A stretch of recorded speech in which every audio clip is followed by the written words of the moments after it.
Hello friends, આજે આપણે પ્લાઝ્મોડિયમની life cycle જોઈશું. તેનું પ્લાઝ્મોડિયમ જે છે તેનું જીવનચક્ર જોઈશું. તો પહેલાં તો આપણને ખબર છે પ્લાઝ્મોડિયમ છે તેની ડિફરન્ટ સ્પીસીસ હોય છે, જેમ કે Plasmodium vivax, Plasmodium ovale, Plasmodium falciparum and Plasmodium malariae. આ તેના જે પ્લાઝ્મોડિયમ છે તેના ડિફરન્ટ પ્રકાર છે. આના લીધે મેલેરિયા થાય છે. અને બીજું છે કે મેલેરિયા જે શબ્દ છે તે ઇટાલિયન વર્ડ છે, ઇટાલિયન શબ્દ છે, જેનો મતલબ થાય છે ખરાબ હવા. મેલ માલા એટલે બેડ અને એરિયા એટલે એર. તો જે મેલેરિયાનો મતલબ છે તેનું ખરાબ હવા એવો મતલબ થાય છે, કેમ કે પહેલાં એવું માનવામાં આવતું હતું કે જે મેલેરિયા ફેલાય છે તે ખરાબ હવા, ખરાબ ભેજ, હાર્મફુલ વેપરના લીધે ફેલાય છે. તો એને કારણે આ શબ્દ પડ્યો છે મેલેરિયા. તો મેલેરિયાની જે સૌથી સારી શોધ કરી હતી, જેને કારણે નોબેલ પ્રાઇઝ મળ્યો જે વૈજ્ઞાનિકને, તે હતા રોસ. તેમને 1902માં નોબેલ પ્રાઇઝ મળ્યો હતો. તેમને જે પ્લાઝ્મોડિયમ છે તેના ઓસાઇટ તે જે મચ્છર છે તેની ક્રોપ વોલ એટલે કે ક્રોપ એવું પાચક તંત્રની એક એવી એવો ભાગ છે પાચક તંત્રની મચ્છરની અંદર, જ્યાં જે મચ્છર છે તેનું જમવાનું સ્ટોર કરતું હોય છે, જમવાનું એકઠું કરતું હોય છે. તો ત્યાં તેમને પ્લાઝ્મોડિયમના ઓસાઇટ્સ શોધી કાઢ્યા હતા અને એના કારણે તેમને નોબેલ પ્રાઇઝ મળ્યું હતું. કોણ? તો રોઝને.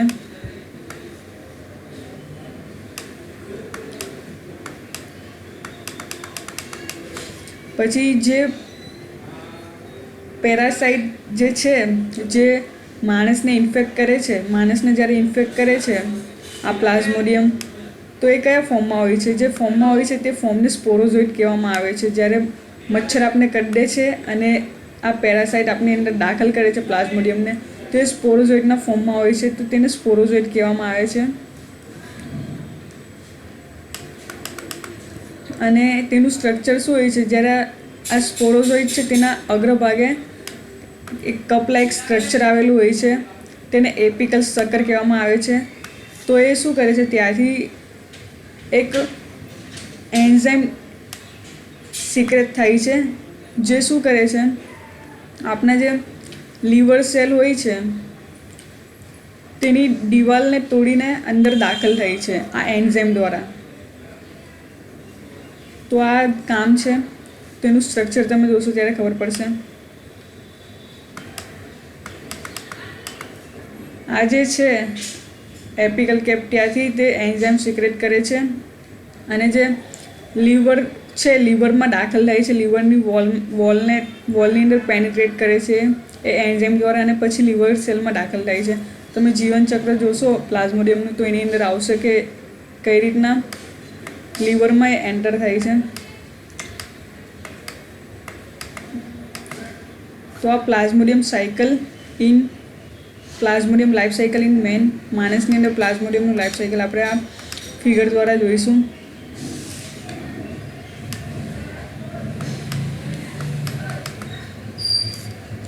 તો પહેલાં તો જે પ્લાઝ્મોડિયમની લાઈફ સાયકલ છે તે 2 ફેઝની હોય છે, એસેક્સ્યુઅલ અને સેક્સ્યુઅલ, અને તે ડિફરન્ટ હોસ્ટમાં કમ્પ્લીટ કરે છે. અસેક્સ્યુઅલ એટલે કે તેને મેલ ફિમેલની જરૂર નથી હોતી, તે પોતાની જાતે જ પોતાને ડબલ ટીબલ કરતું જાય છે. જ્યારે સેક્સ્યુઅલમાં મેલ અને ફિમેલની જરૂર પડે છે. કોને? તો પ્લાઝ્મોડિયમને.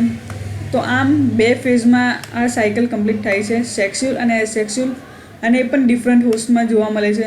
તો જે અસેક્સ્યુઅલ ફેઝ છે તે માણસની અંદર પૂરું થશે અને જે સેક્સ્યુઅલ છે તે મચ્છરની અંદર પૂરું થશે. હોસ્ટ એટલે શું? કે જે પેરાસાઇટ જેની અંદર રહે છે તેને હોસ્ટ કહેવામાં આવે છે. તો એના હોસ્ટ કોણ છે? એના હોસ્ટ માણસ અને માડા એનોફિલિસ મચ્છર છે.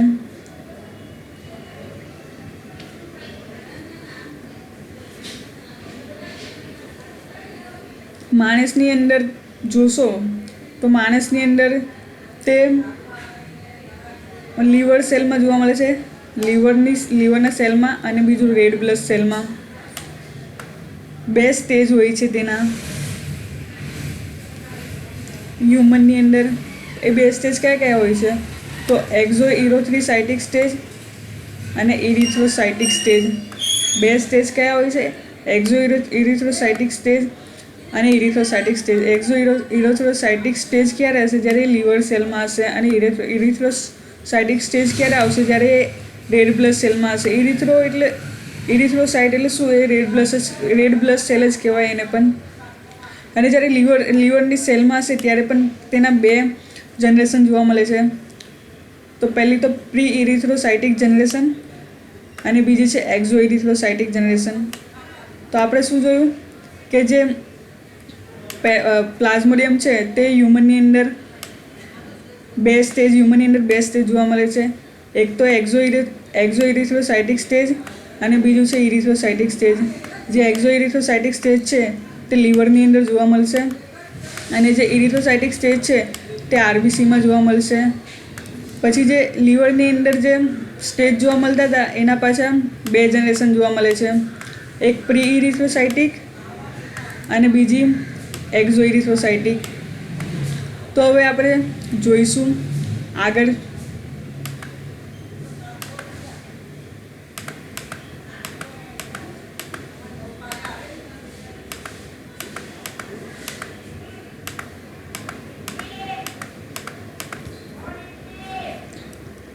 તો આપણે પહેલાં એક્ઝો ઇરિથ્રોસાઇટિક જોઈશું. તો જ્યારે સ્પોરોઝોઇટ મેં કીધેલું આગળ તે રીતના જ્યારે મચ્છર આપણે કરડે છે ત્યારે એ સ્પોરોઝોઇટના ફોર્મમાં જે પેરાસાઇટ છે આ પ્લાઝ્મોડિયમ ત્યાં આપણી અંદર દાખલ થાય છે. અને તે દાખલ થઈને ક્યાં જશે? બ્લડમાં આવશે ને બ્લડમાંથી તે જશે કાં? આપણા જે હિપેટોસાઇટ એટલે કે જે લીવરના સેલ છે તેની અંદર જશે. તે લીવરની અંદર જશે ત્યારે પોતાને ટ્રોપોઝોઇટમાં કન્વર્ટ કરશે. આ સ્પોરોઝોઇટ છે તે ટ્રોપોઝોઇટમાં કન્વર્ટ કરશે. આ ફિગરમાં તમે જોશો એટલે તમને વધારે ખ્યાલ આવશે. અહીંયાથી જોવાનું ચાલુ કરો. આ જે સ્પોરોઝોઇટ છે તે લીવર સેલમાં દાખલ થયા. આ જે સ્પોરોઝોઇટ તમે આગળ જોઈ ફિગર પ્લાઝ્મોડિયમની તાવી હતી તે શક્કર છે. શક્કરની ઉપર જે એપિકલ કેપ હતી તેમાંથી એન્ઝાઇમ સિક્રેટ કરીને તે લીવરમાં દાખલ થયા અને લીવર સેલમાં દાખલ થયા. પછી જે સ્પોરોઝોઇટ હતું તે પોતાની જાતને ટ્રાન્સફોર્મ કર્યું છે એને ટ્રોપોઝોઇટમાં. આ ટ્રોપોઝોઇટ છે એને ટ્રાન્સફર કર્યું. પછી આ જે ટ્રોપોઝોઇટ છે તેની અંદર શું થશે? જે ન્યુક્લિયસ છે, જે કોષ કેન્દ્ર છે તે ડિવાઈડ થશે અને ડિવાઈડ થઈને આ ઘણા બધા ન્યુક્લિયસ બનાવશે. તેને સિઝોગોની કહેવામાં આવે છે. અને આ રીતના સિઝોન બનાવશે. મલ્ટિપલ ન્યુક્લિયસ તમને જોવા મળે છે. પછી આનું શું થશે?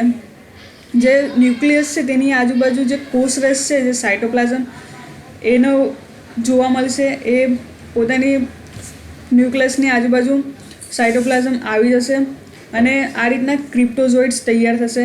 ક્રિપ્ટોઝોઇટ્સ શું કરશે? ક્રિપ્ટોઝોઇટ્સ બન્યા પછી તે રિલીઝ થશે. કેની અંદર? આરબીસીમાં રિલીઝ થશે.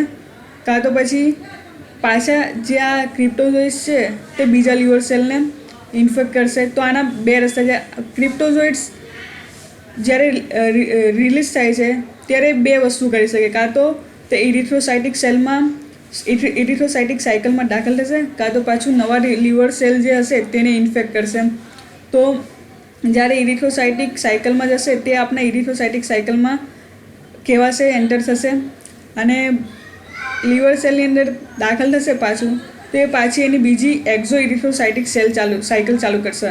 પહેલે આપણે જોયું જ્યારે હ્યુમનની અંદર, માણસની અંદર એન્ટર થાય છે પેરાસાઇટ, તેને પ્રી ઇરિથ્રોસાઇટિક સાયકલ કહેવામાં આવે છે અને તેનો પહેલો સ્ટેજ લીવર સેલમાં જ હોય છે.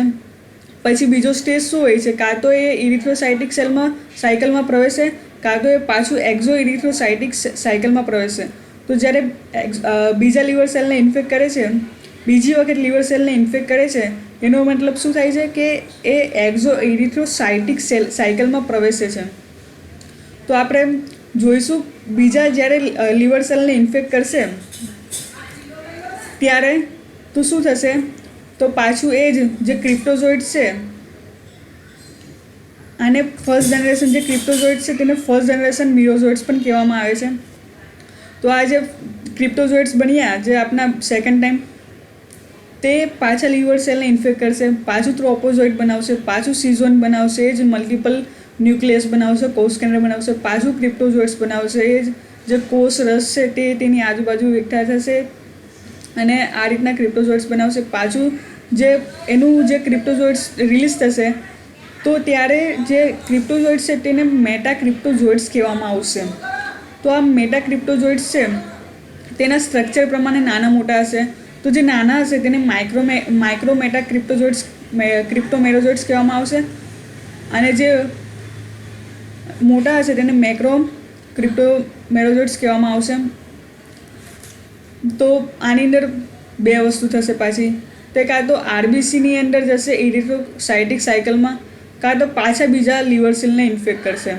તો આ રીતના જે પ્રી ઇરિથ્રોસાઇટિક સાયકલ અને એક્ઝો ઇરિથ્રોસાઇટિક સાયકલ આપણે જોઈ, તો આ ગોલ ગોલ જ ફરે છે. હવે આ પાછું લીવર સેલને ઇન્ફેક્ટ કરશે એટલે આ પાછી આ સાયકલ ચાલશે, કાં તો પછી આ પાછું ઇરિથ્રોસાઇટિક સાયકલમાં પ્રવેશશે. તો આપણે બે વસ્તુ જોઈ, કાં તો જે ક્રિપ્ટોઝોઇટ્સ છે તે ડાયરેક્ટ આરબીસીમાં પ્રવેશ કરશે એટલે કે ઇરિથ્રોસાઇટિક સાયકલમાં, કાં તો જે આપણે બીજા જનરેશન મળે, બીજા જનરેશન ક્રિપ્ટોઝોઇટ્સ મળ્યા, સેકન્ડ જનરેશન મિરોઝોઇટ્સ, તે ઇરિથ્રોસાઇટિક સાયકલમાં પ્રવેશશે. તો હવે આપણે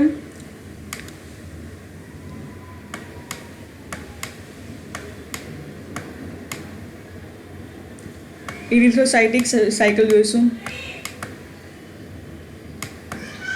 તેને ગોલ્જી સાયકલ કહેવામાં આવે છે કારણ કે આ સાયન્ટિસ્ટે, ગોલ્જી નામના સાયન્ટિસ્ટે ઇરિથ્રોસાઇટિક ફેઝ શોધ્યો હતો.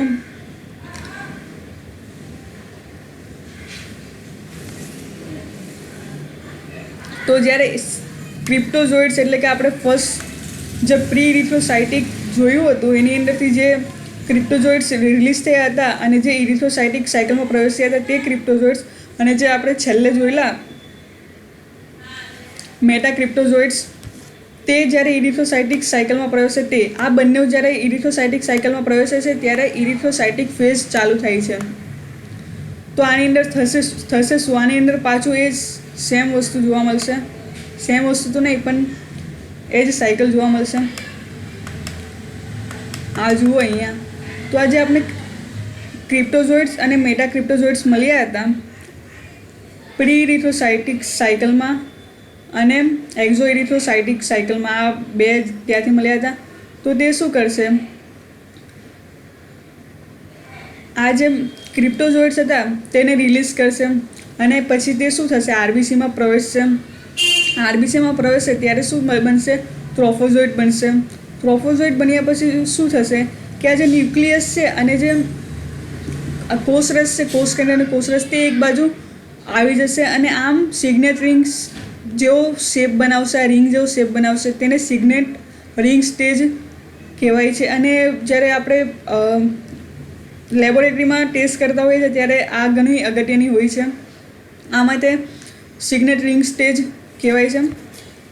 પછી આ જ્યારે સિગ્નેટ રિંગ સ્ટેજ પછી શું થશે, જ્યારે આ પેરાસાઇટ છે તે પોતાને અમીબોઇડ સ્ટેજ, અમીબા જેવું બનાવી દેશે. તે સ્યુડોપોડિયા એટલે ખોટા પગ ડેવલપ કરે છે. આ જે તમને દેખાય છે આ આજુબાજુ પોરા પગ જેવું, તે અમીબોઇડ સ્ટેજ કહેવાય છે. આ અમીબોઇડ સ્ટેજ પછી શું થશે, એ જ તે પોતાને જે ન્યુક્લિયસ છે તે મલ્ટિપલ એનું ડિવિઝન થશે અને મલ્ટિપલ ન્યુક્લિયસ બનાવશે. એને સિઝોન કહેવામાં આવે છે.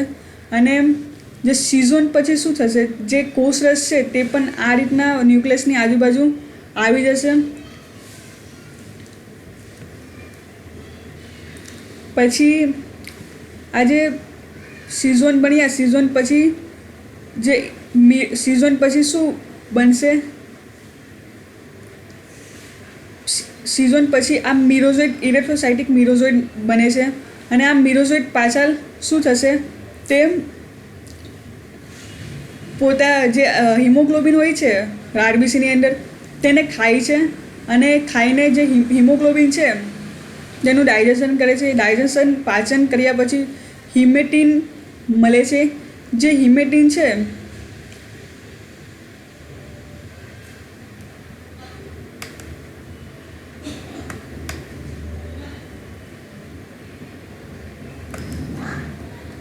જે હિમેટિન છે તે પાચન કર્યા પછી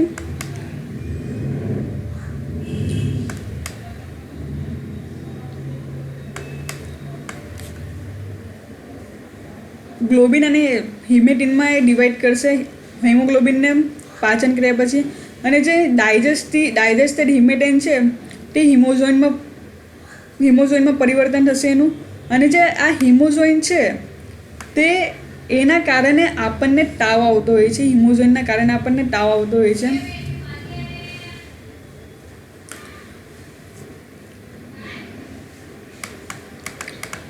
અને જે હિમોઝોઇન રિલીઝ થાય છે તે 48 કલાકે રિલીઝ થતું હોય છે. તો આમ આપણે જોવા મળશે કે જે મેલેરિયા થાય છે તે 2 દિવસના આધારે આપણે તાવ આવતો હોય છે એની અંદર. તો આપણે આ હ્યુમનની અંદર ઇરિથ્રોસાઇટિક સાયકલ જોઈ.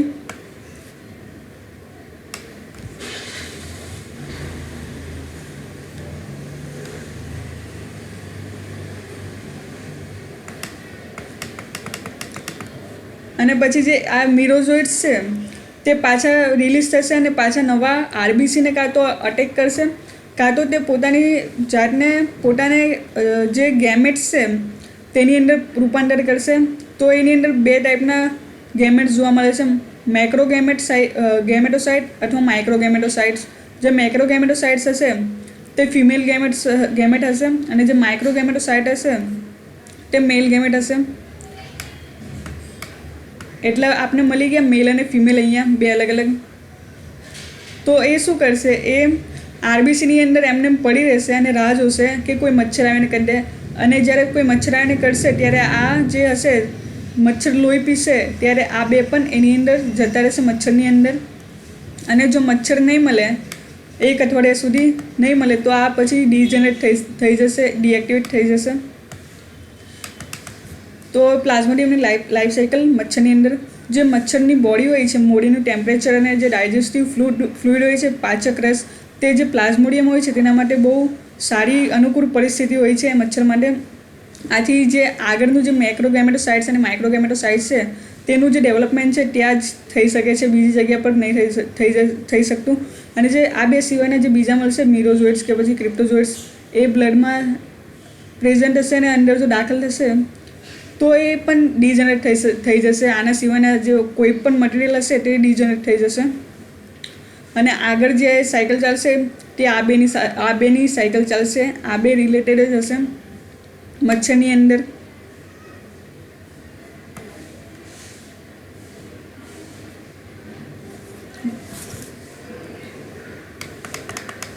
તો હવે મોસ્કિટોની ક્રોપ એટલે આગળ હું કીધું એ પ્રમાણે કે જે મચ્છરની જે પાચક તંત્ર હોય છે તેનો એક ભાગ છે જ્યાં ફૂડ સ્ટોર થતું હોય છે. ત્યાં આ માઇક્રોગેમેટોસાઇટ અને મેક્રોગેમેટોસાઇટ એન્ટર થશે. અને જે મેક્રોગેમેટોસાઇટ કેવા હોય છે, તેનું ન્યુક્લિયસ નાનું હોય છે અને તેની અંદર આવી કણિકાઓ જોવા મળે છે. અને આ માઇક્રોગેમેટોસાઇટ છે, આ મેલ હોય છે. મેક્રોગેમેટોસાઇટ એવું ને એવું રહેશે, થોડુંક ડેવલપ થશે. જ્યારે માઇક્રોગેમેટોસાઇટ જે મેલ છે તેનું ન્યુક્લિયસનું 8 ન્યુક્લિયસમાં ડિવિઝન થશે, 8 ન્યુક્લિયસ બનશે એમાંથી. અને આ રીતના તે સ્યુડોપોડિયા બનાવશે, ખોટા પગ બનાવશે, અમીબોઇડ સ્ટ્રક્ચર બનાવશે. અને જ્યારે આવું સ્ટ્રક્ચર બની જશે ત્યારે એક અલગ થઈ જશે અને આ જે મેક્રોગેમેટોસાઇટ છે તેનામાં એન્ટર થશે. મેક્રોગેમેટોસાઇટનું અંદર શું થશે, તેનું ન્યુક્લિયસ અને કોષરસ એક સાઈડ આવું કોણ બનાવી દેશે, તેને ફર્ટિલાઇઝેશન કોણ કહેવાય છે. ત્યાંથી એન્ટર થશે આઈડવા જે મેક્રોગેમેટોસાઇટ છે, માઇક્રોગેમેટોસાઇટ એ મેક્રોગેમેટોસાઇટની અંદર અહીંયાથી એન્ટર થશે. એન્ટર થયા પછી તે બંનેના જે પ્રોન્યુક્લિયસ છે, આ ન્યુક્લિયસ બંને આ જે ન્યુક્લિયસ છે કોષ કેન્દ્ર તે બંને જોડાશે, ફ્યુઝ થશે, તેને ઓકાઇનેટ કહેવામાં આવે છે. આ સ્ટેજ પછી આ જે ઓકાઇનેટ છે તે સ્ટમકની અંદર પ્રવેશશે, સ્ટમકની અંદર ઉશિષ્ટ બનાવશે. અને ત્યાં આ જે ન્યુક્લિયસ તેનું ડિવિઝન થશે, આટલું બધું ડિવિઝન થશે. સેલ જે ન્યુક્લિયસ છે તેના આટલા બધા ડિવિઝન થશે, મલ્ટિપલ. માઇટોસિસ પહેલાં મિયોસિસ દ્વારા, પછી માઇટોસિસ દ્વારા, પછી કોષરસનું પણ ડિવિઝન થશે. અને પછી ફોર્મેશન ઓફ સ્પોરોઝોઇડ્સ, પછી સ્પોરોઝોઇડનું ફોર્મેશન થયું. અને જ્યારે મચ્છર કરડશે ત્યારે આ જે સ્પોરોઝોઇટ્સ છે તે તેના જે સલાઈવા એટલે કે લાળ હોય છે તેની અંદર ઘણા બધા આવતા રહેલા હોય છે. જ્યારે ઘણા બધા સ્પોરોઝોઇટનું નિર્માણ થાય છે ત્યારે તે મચ્છરની લાળમાં આવી ગયેલા હોય છે. અને જ્યારે માણસને કરડશે ત્યારે આ સ્પોરોઝોઇટ છે તે માણસના રુધિરમાં દાખલ થશે અને પછી પાછું એ જ તે લીવરમાં જશે અને લીવરમાં પાછી પ્રી ઇરિથ્રોસાઇટિક સાયકલ અને એક્ઝો ઇરિથ્રોસાઇટિક સાયકલ ચાલશે અને પાછું તે આરબીસીમાં પ્રવેશશે અને ઇરિથ્રોસાઇટિક સાયકલ ચાલશે અને પછી ઇરિથ્રોસાઇટિક સાયકલ ચાલ્યા પછી પાછું એ જ માઇક્રો અને મેક્રો ગેમેટોસાઇટ બનશે અને પાછું એ મચ્છર એ લોહીને ચૂસશે અને પાછું આવું સ્પોરોઝોઇટ બનશે અને આમ સાયકલ ચાલતી રહેશે. અને સ્પોરોઝોઇટ એ જે માણસને કરડે છે ત્યારે જે ફોર્મમાં તે માણસની અંદર દાખલ થાય છે તે સ્પોરોઝોઇટ ફોર્મ છે. તો આ પ્રમાણે પ્લાઝ્મોડિયમની સાયકલ ચાલતી હોય છે. તમે એક વખત આ સાયકલને જોશો એટલે દિમાગમાં બધું આવતું રહેશે. બીજું બધું જોવાની જરૂર નથી. તમે સાયકલને ગૂગલ પરથી પણ મેળવી શકો છો આ સાયકલ. તો મને આશા છે તમને સમજ પડી હશે. આમ તો હું ઇંગ્લિશમાં અડધું સમજાવ્યું તો મને પોતાને ગુજરાતી વર્ડ યાદ કરવામાં થોડીક વાર લાગતી હતી. અને ઇરિથ્રોસાઇટ એટલે આરબીસી જ કહેવાય છે. અને આશા છે તમને સમજ પડી હોય. હું એ મારી ટ્રાય કરી છે તો પ્લીઝ જે ટ્રાય છે તેને એપ્રિશિએટ કરજો. બીજું કંઈ નહીં. Thank you very much.